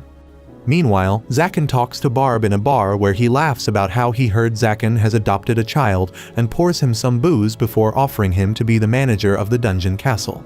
Zaken immediately declines, but they negotiate to a point where he allows Barb to take a couple of books in exchange for information. Barb tells him that a new sacred knight who supposedly ate dragon's flesh has arrived in the city and is said to have killed 499 sorcerers till now. According to him, he was called specifically to deal with Zaken, so he should watch his back. While Zaken asks how the knight looks, suddenly the door behind them opens unbeknownst to them, and none other than Raph walks through as everyone watches. Barb was describing how Raph was a huge man with a scar on his face when they turned around and noticed him standing there in flesh, ready for a fight.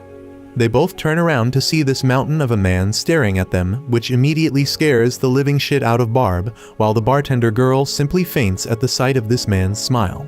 Barb gets up, scared as hell, as he gets ready for a fight and starts chanting spells as he walks towards Raph while he takes out his sword. But before he could do anything, Zaken uses his own magic to nullify Barb's spell.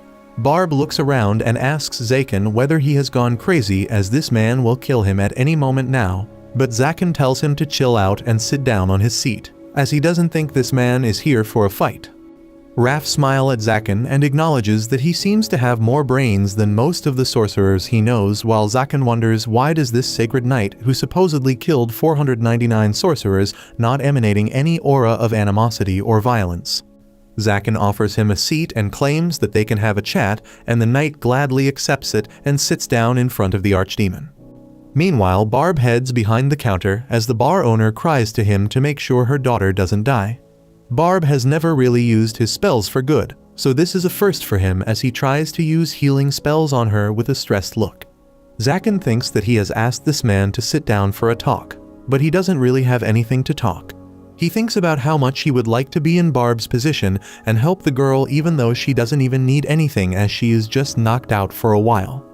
He turns towards Raph once again and asks whether he had any business with him. Raph picks his beer up and tells him that he heard that an archdemon has been tangling with his sacred knights and asks whether he is the one. Zaken immediately realizes that he is talking about Chastel as he claims that he mustn't look very much like an evil archdemon, at which the knight laughs and claims that despite of his small size, he does have the villainous look to his face that he heard about so much. Zaken snaps back at him by claiming that he heard about his hobby of killing sorcerers and asks why the hell is he so calm when there are two sorcerers right in front of him. Raph takes a huge gulp as he replies that all he has done is snuff out embers that were going to become a wildfire one day. Zaken seems confused as he expected someone who has killed 500 sorcerers to be more brutish and brash, but this man seems to be much more intelligent.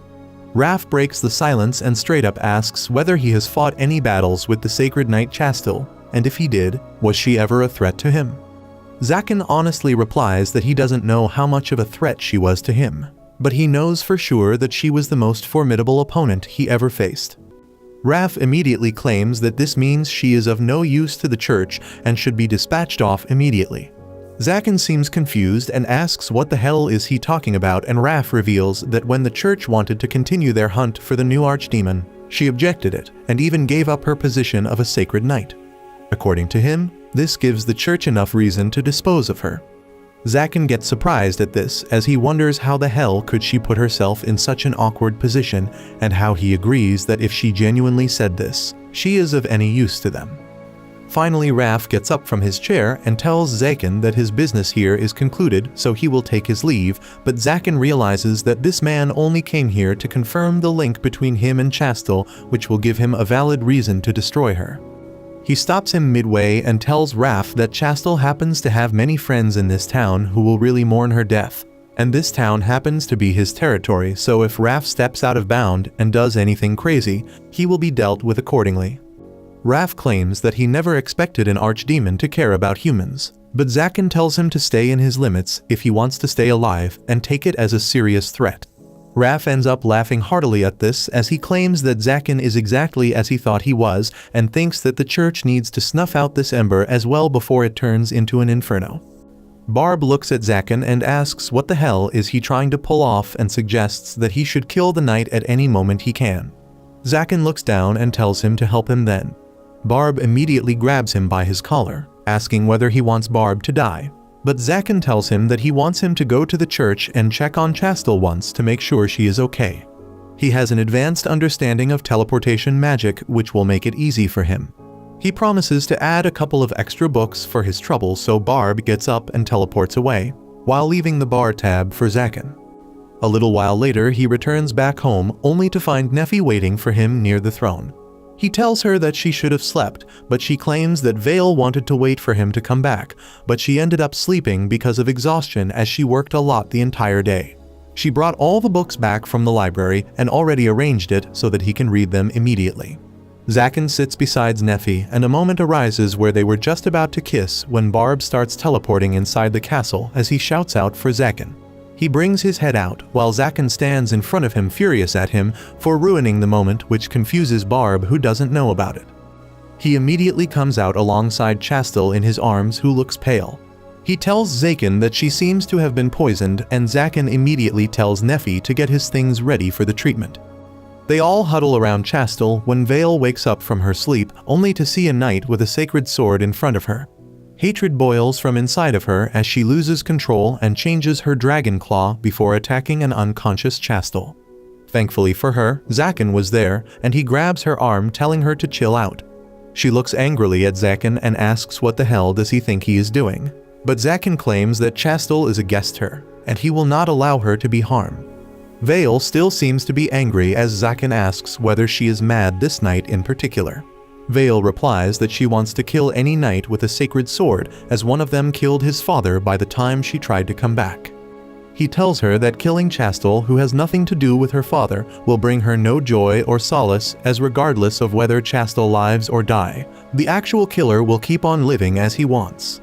She asks what the hell does he even know about taking revenge, and he very eloquently replies that the revenge is best when you find the person and break them down physically and mentally, pushing them into despair to a point where they ask for death themselves. But you don't give it to them when they want it the most. But you keep them barely alive for a long time till your soul is satisfied. This answer shocks both her and Nephi when Vale asks whether he ever took revenge on someone. Zakin replies that he did, but the person died immediately and he didn't get any joy out of it because of that. He tells her not to worry, as once when they find the actual killer, she can bring him back here, as Zakin has top-notch torture devices that she can use. This again surprised both Nephi and Vale, as they can't understand what kind of man this archdemon is. Sometime later, Chastel finally wakes up to find Zakin sitting near her. He tells her that she was poisoned and it was only thanks to Nephi that she is alive. She tells him that she has no idea who poisoned her, as she went out to meet a stranger who sent her a letter. The stranger claimed to be from a secret organization in the church which wants to maintain coexistence with the sorcerers, but didn't explain before leaving. When she came back, her tea was there, and she got poisoned just before Barb came. Zakin claims that it can't be Raph, as he would straight up chop her head if he wants to, which Chastel agrees with and goes back to bed. The next morning she is forced to dress up as a maid, as Zakin tells her that she can stay here for her own protection, but needs to earn her keep. She spots Vale once again since the first time they met in the market, and tries to greet her warmly, but Vale doesn't seem to have any sympathy for her, as she calls her stupid before running away. Zakin apologizes for her and reveals that when she was young, her father was killed by one of the sacred sword holders, and ever since she has been hating the church and its knights. Chastel feels bad for her and asks whether it would be better if she would leave, but Zakin tells her not to worry, as Vale is just a kid who is unable to express her feelings, and assures her that she wouldn't harm her because she has her own pride. She starts working in his household as a maid more or less, but even though Vale promised not to hurt her, she starts pulling pranks on her, as she throws a frog on her before running away. Zakin comes running from the library to check on her, only to find the sacred knight crying on the floor, as she is scared of frogs. Zakin tells her to deal with it, as he never promised Vale would never try to mess with her. Sure enough, she pops her head in again and throws some more frogs on her, as she falls on the ground crying after she slips. Zakin wonders how the hell did this woman ever survive, as she seems to be completely useless outside a fight. That night Vale starts writing her diary again, in which she puts in that the new sacred knight seems to be a total dumbo who doesn't deserve a fancy name like Chastel. She writes down that she is incredibly easy to prank, as she can simply throw some peels in her way and she will definitely slip on them. She wonders how the hell this woman ever became a knight if she can't even dodge a banana peel. She also writes down that the woman seems to be scared of almost anything that moves, like spiders or snakes, and starts running away at the first sight of them. She claims that messing with her is way too easy, and it's becoming boring, to be honest. She closes her book when there is a knock at the door, as Zakin comes in the room and sits by her. Vale expected him to shout at her for messing with the knight, but he claims that apart from the meals she can mess with her as much as she wants. He comes to the main topic, as he tells Vale that he knows that she likes living here, but at the same point he also knows that she has unfinished business elsewhere. He tells her that she can leave whenever she wants, but she should know that his doors will always be open for her, and Nephi will be waiting for her when she comes back. Vale seems much happier after this talk and goes back to sleep. Meanwhile, Nephi and Chastel take a warm bath together in the newly made bathhouse before heading to sleep. While sleeping, Vale ends up having a nightmare about how she found her father dead and a sacred knight bending over him, which wakes her up. She anxiously heads back to Chastel's room and takes out her claws before going near her. To everyone's surprise though, she simply starts pinching her cheeks softly, wondering how this woman ever survived in battle, as she sleeps like a log. A little while later, while Zakin was sleeping on his throne, Nephi comes running up to him screaming his name before telling him that Vale has disappeared from her room and is nowhere to be found around the castle. A while ago, Vale was in her room, writing her daily diary entry. She writes about how Zakin asked her to be his and Nephi's daughter today, which was a great surprise, but she was happy to hear that. She admits to herself that she likes being here. getting head pats from Zaken and hugs from Nefi. However, that poses a dilemma to her. She wants to stay here so much that she is sure that it will make her forget about her revenge, but she does not want to do that at any cost. That is why Vale decides that she cannot live with Zaken any longer. She pens down the last words of her Archdemon observation diary and closes it with a heavy heart. She flies out of the castle, thanking Zaken for asking her to be his daughter and giving her the right to make the decision. She soon comes to an underground stairway leading to the castle of the previous Archdemon and begins descending, unaware that someone is following her. Vale soon comes to the gates of the castle and thinks that inside, she can find enough knowledge and power to kill a sacred sword wielder. Zaken has arranged it so that she can enter the castle on her own. However, as Vale tries to unlock the doors of the castle, she hesitates, realizing that if she takes something from the castle without telling Zaken, she would be betraying him. Just as she opens the door a little bit, she hears someone's voice from behind. She panics as she turns around and finds that Raph followed her here. But when she sees the sacred sword behind his back, the horrible memories of her past come back to her. She recalls the sacred knight who was smeared in blood and eating the dragon's flesh. Even though she could not see his face clearly then, she can recognize the scar on his face clearly enough to know that he is the man who killed her father. Raph asks her who she is, and Vale's rage overtakes her rationality. She transforms her hands into dragon claws and sprouts her wings to charge at him. Raph draws his sword and swings it towards her, and Vale realizes that attacking an sacred knight without a plan was suicide. She realizes she is doomed, and in that moment of helplessness, she can only call for Zaken, and he arrives at the scene just as Raph's sword is about to hit Vale.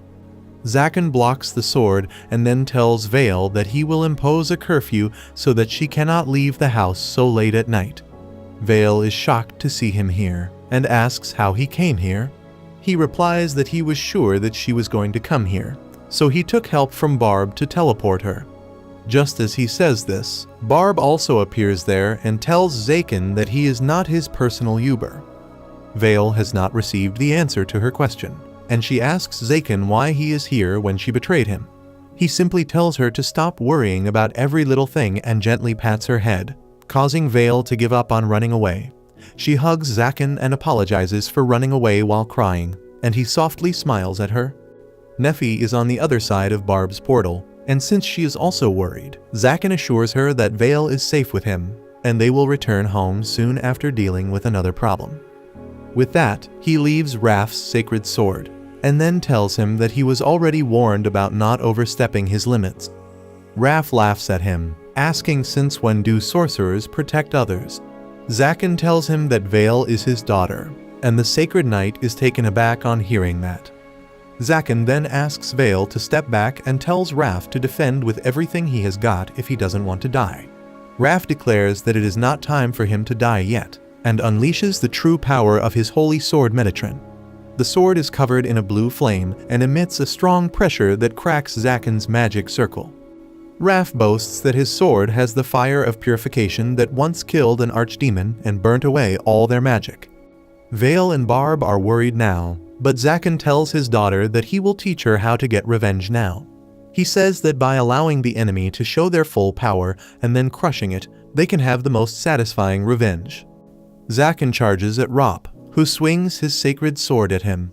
To his surprise, Zaken blocks his attack with a magic barrier that does not disappear even after coming in contact with the flames of purification. Zaken explains that from the experience he had while fighting Chastel, he improved his barrier. His latest defensive barrier is called Heaven's Scale, and it constantly draws magic from the air to repair itself into best condition. He then pushes Raph back, who reactivates the fire of purification and charges ahead. He swings his sword at Zaken, but manages to hit only the ground. Even then, his strike is so powerful that it creates a giant hole in front of him and sets it on fire. Zaken has easily dodged the attack, and when Raph attacks him again, he simply pushes him back with his unbreakable barrier. The Sacred Knight attacks him again, and this time, he manages to destroy the barrier. Zaken remarks that his barrier is still far from perfection if it could take only 3 hits. Raph lunges at him again, and Zaken uses physical strengthening magic to punch him into the castle door. With the annoying flames of purification gone, he can use all types of magic freely. Vale applauds him, and Zaken appreciates her reaction. He then returns his focus to the fight and thinks that Raph must be defeated now, because sacred knights aren't as powerful as sorcerers in the end. To his surprise, Raph still gets up and remarks that he is quite strong. On the other hand, Chastel visits Nephi and asks where Zaken is. She is a bit nervous on seeing the dark shadow on the floor, and Nephi tells her about Vale's disappearance and how Zaken is protecting her from an attacker. Chastel is torn between the desire to go and help Zaken, and the desire to stay behind since she must be the reason Vale left the house.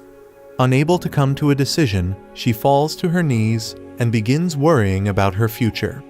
She is certain that the church will kill her now, and wonders if she should side with the sorcerers now. She dismisses the idea, and then Nephi tries to comfort her. Chastel asks her if she is not going, and Nephi replies that Zaken has ordered her to stay here. Chastel tells Nephi that she is envious of her, and she returns the sentiment. Chastel is taken aback and starts laughing, saying that Nephi has no reason to be jealous, but she replies that Chastel can freely go to Zaken. On the other hand, she has orders to stay behind. Chastel yells that if she wants to go to Zaken, she can just disobey his orders, but Nephi refuses to do so. She takes Chastel by surprise and hugs her, saying that her job is to welcome Zaken home like a proper housewife.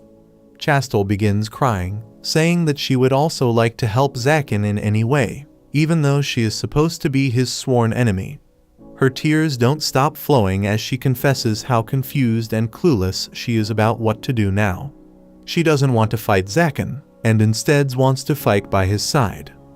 Nephi ruffles her hair and says that she already knows what to do. She talks about how during their first meeting, Chastel said that Zaken looked lonely. Nephi says that she was jealous that someone other than her could also understand Zaken, but she was also glad that there are people who can understand him. Seeing her so calm, Chastel realizes that Nephi has grown a lot because she can freely love Zaken. Thanks to her words, Chastel now knows what to do. She jumps into the shadow on the floor without any hesitation and reaches the cave, where Raph is still standing despite taking serious injuries. He takes a deep breath, and his injuries heal instantly, making Zaken realize that the rumors about him consuming dragon flesh were true. Zaken tells Vale that it is a good thing that Raph won't die so easily, because that will give her a lot of time to punish him thoroughly. Raph remarks that he seems to be hated a lot here, and Vale tells him that her father Orobas was her pride and job, but he killed him. The Sacred Knight is shocked to learn this, and so are Zaken and Barb. Orobas was a legendary dragon who had lived for over 1,000 years, and Zaken doesn't think that someone one Raph's level could defeat him. Vale continues her dialogue, saying that her dad was kind, wise, and helpful, and people called him the Sage Dragon. One day, some holy knights came calling him, and he left with them. He never returned home, and when Vale decided to go looking for him after a week, she found her dad's corpse stabbed by a sacred sword, and a demonic-looking man drinking his blood. That sight was too much for her to bear, and she lost the energy to fly anymore. She crashed to the ground, and the grief of losing her father started setting into her heart gradually. She recalled how many times her dad helped the humans, and they betrayed him in the end. As she finishes her story, Raph tells Vale that if she is the daughter of Orobos, he will kill her too. He charges towards her, but Zaken steps in between them and hits him away with his physical strengthening magic. Raph lands on his feet and once again charges towards Vale, who decides to blow him away with her magic. Zaken tries to stop her, but it is too late, and her draconic magic clashes with the sacred sword of Raph. However, when the dust of the explosion clears, it turns out that Chastel had arrived at the scene at the right time, and she is the one holding Raph back. Barb panics upon realizing that he forgot to close the portal, and Zaken is amazed that Chastel was able to stop Vale and Raph at once. Meanwhile, Vale is confused about what Chastel is doing here. She replies that they have not gotten along even once, but she just wants to have a proper chat with her. Zaken pats Vale's head, saying that she should also try solving their issues through a conversation. He then turns his attention to the injured Raph, who is on his knees now, and asks him why is he planning to die so pathetically. He says that there is no fun in killing someone who is practically begging to be killed, and both Vale and Chastel are shocked to hear this. Zaken explains that the moment Raph heard the name Orobas, all his bloodlust and determination vanished. Chastel suddenly realizes something on hearing this, and asks Raph if he was the one who sent her the letter under the name of Orobas. Zaken is confused now, and he asks Raph to explain things clearly. Suddenly, Zaken feels a strange and intimidating energy coming from within the Archdemon's castle. The guardian golem that was lying dormant within the castle makes its way out of the broken gate, and the dark aura it releases is so intense that Chastel has trouble breathing. As the golem emerges out of the gate completely, Zaken realizes that it emits the same aura as a demon, but it is not nearly as terrifying. He realizes that the golem has been modeled after demons, and then notices it absorbing mana from the surrounding to power itself. Zaken believes that at this rate he will suck every life force near it dry, and the effects have already started to show on Chastel. Vale tells Zaken that it is the guardian of the castle, and he realizes that the clash of the sacred swords must have activated it. He tries commanding the golem to return using his Archdemon crest, but it does not work. Suddenly, the golem's head starts twisting, and it opens its jaw wide to unleash a powerful beam at them. Zaken tells everyone to dodge, and he has barely enough time to grab Chastel and move out of the beam's way. He panics when he notices that Vale could not get out safely, and she gets hit by the golem's beam. However, she is not hurt at all. As Vale opens her eyes, she finds that Raph used his body to shield her, even losing an arm in the process. Everyone is shocked to see that, and Zaken is enraged at the golem. He uses his advanced barrier spell and bashes the golem with it, casting it to the ground and destroying it successfully. He then rushes to Vale, asking if she is all right. She is fine, but Raph has taken a very critical wound that is too much even for his dragon powers to heal. Zaken asks him why he did this, and the Sacred Knight replies that he just fulfilled his duty. Raph tries to get up but fails, and Zaken remarks that he seems to be aiming for some sort of redemption. He asks Raph to explain himself, and the old knight struggles to keep breathing while he looks at Vale, who reminds him of her dad Orobas. Raph gets up and tells Vale that he did not kill her dad, because the great dragon Orobas would never be defeated by a normal human like him. Vale doesn't believe him and repeats that she saw him consuming her dad's flesh that day. She is sure that Raph somehow tricked him, and he asks her if the Orobas was so weak that he could be defeated by a mere human's treachery. Vale can't understand anything, so Raph gets to the point. He tells her that he sought out the help of Orobas because he wanted to kill a demon, an enemy that he could not have handled with just human troops. Everyone is shocked to hear this, but Vale still thinks that Raph is lying because demons are just found in myths. However, Raph insists that he fought against the demon along with Orobas and many other holy knights that day, and most of them ended up dead. He believes that more demons will come to Earth soon, pronouncing its end. Vale looks to Zaken, who reveals that he once faced the shadow of a demon, and he is certain that they still exist in some dimension. He says that he has been researching ancient texts to find out things about them, and reminds Vale that she has been helping him with that. Vale is aghast that her dad fought a demon and lost, but Raph tells her that Orobas didn't lose, he won at the price of his life. She cries, asking who should she hate then, and Raph tells her that she should let go of her hatred and feel proud of her father's actions. He says that demons are too powerful, and if they invade the Earth when the holy knights and sorcerers still fight with each other, Earth will stand no chance against them. Orobas foresaw that, and he told Raph to keep on living so that he could make the Earth strong enough to defend itself. That is why he did the foulest thing imaginable and consumed the blood of his friend. Raph says that his mission is over now because he has met with Chastel, who can act as a bridge between the church and the sorcerers. He declares that dying in the name of Orobas will be the greatest last mission for him. These words convince Zaken that Raph was the strange guy who met with Chastel earlier and talked about the coexistence of the church and the sorcerers. But Barb doesn't buy it. He tells Raph that he has no right to talk about coexistence after killing hundreds of sorcerers, and he agrees. He says that the only one who can lead a coexistence is Chastel, and she panics because she has not yet accepted the job. Suddenly, the golem begins moving and taking shape again, and Zaken decides to deal with it quickly.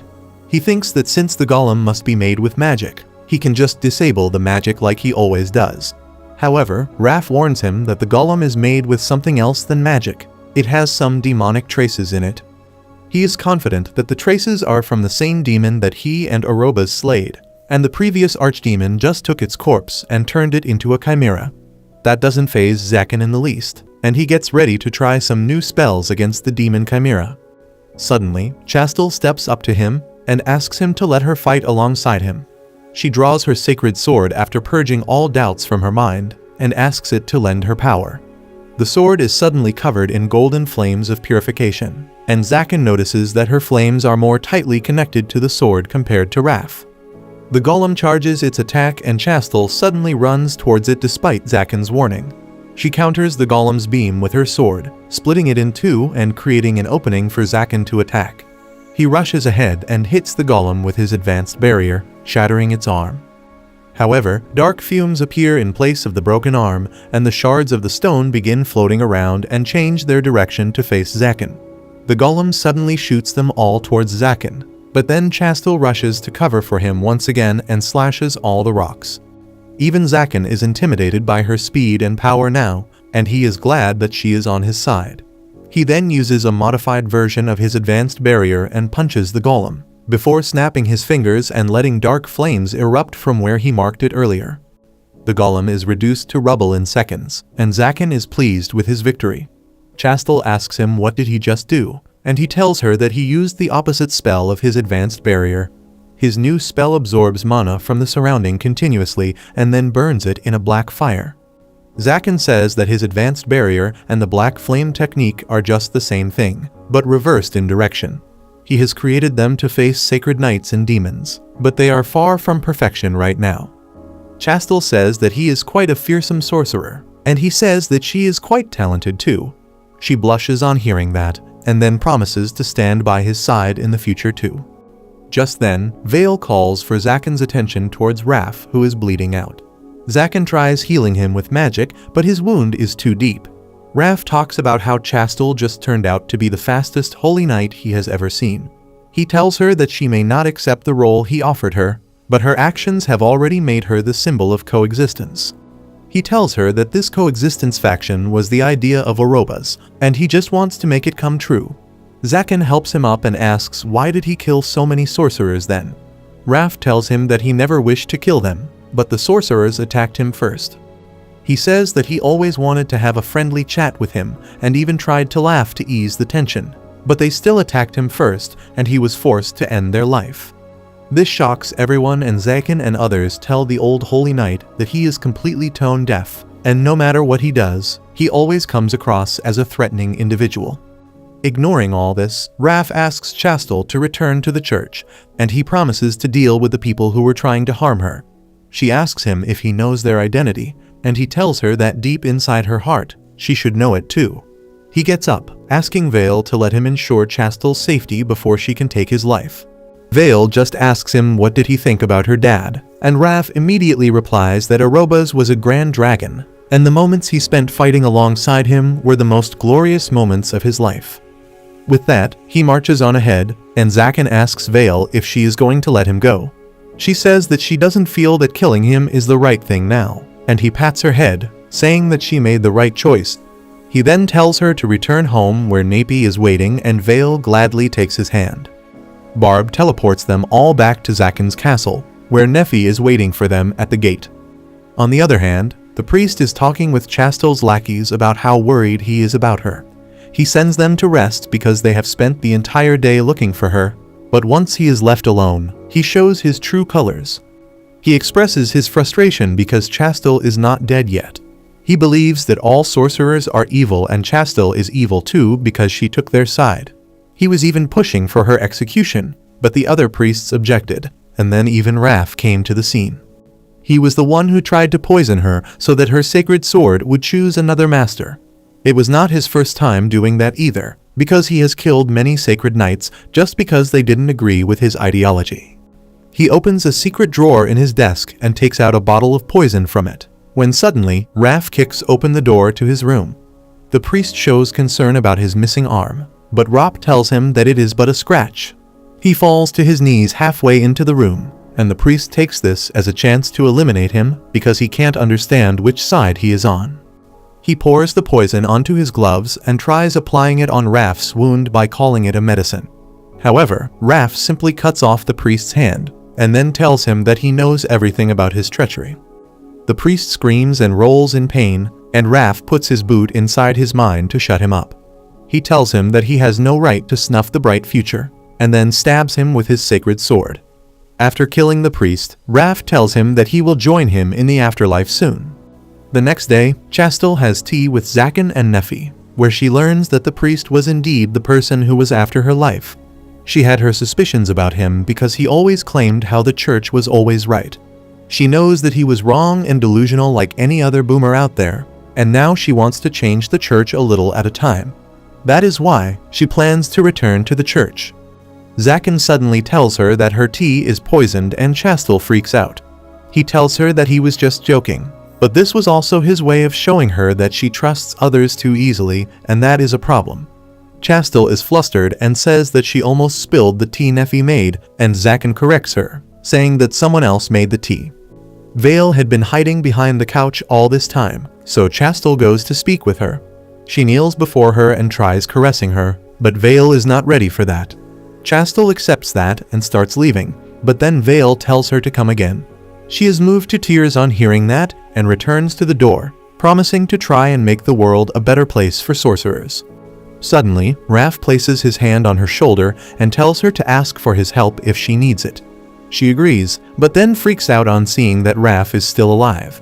He has a casual chat with Zaken about how his healing and Oroba's blessing made him recover from the injury quickly, while Chastel freaks out that they are having such casual conversation. She thought that he was already dead, but Zaken tells her that he was the one who told him about the priest. Coincidentally, he also made the tea and not Vale, because he has sworn to become Zaken's butler from now on and resigned as the commander of Holy Knights. Chastel freaks out again on hearing this.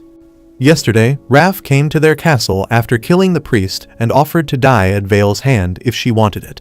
Zaken left the decision entirely to the dragon girl, and after some thought, she told Raph that he should serve Zaken and Nephi because that would help her too. Well, the old knight is excellent in housework, and Zaken also relates with him because both of them have a very nasty image even though they are not bad people. Meanwhile, Vale asks Raph if he misses his hand, and then brings the armor piece that she used to pretend to be a big guy. She attaches it to Raph's shoulder and then fixes it with magic, allowing it to move like a real arm. The old knight is touched and swears to serve Vale for the rest of his life. After hearing all this, Chastel tears up when she realizes that she is the only one moving out. Zaken tells her to stop crying because she is always welcome back, and everyone will be glad to have her. She is delighted on hearing this, and she cheerfully takes off. Just then, Barb comes out of Zaken's shadow, yawning and stretching, telling him to get breakfast ready. Zaken, however, tells him to go along with Chastel because she could use some extra protection since she is too naive. Barb doesn't want to be a babysitter, but Zaken promises to pay him for that, and he immediately starts tailing Chastel and attaches himself to her shadow. After they leave, Zaken notices that Nephi suddenly became upset. He asks her the reason, and she coyly clings to his arm as she asks him to try and understand. Zaken racks her brain, and then gently holds Nephi's face, apologizing for leaving her behind last night. Apparently, that was what she wanted to hear, and she happily hugs him. Meanwhile, Raph closes Vale's eyes, telling her that she is too young to be seeing stuff like this. If you liked this video, make sure to subscribe for part 12, and make sure to check out this brand new anime about a loser who gets reincarnated as a prince with godly abilities.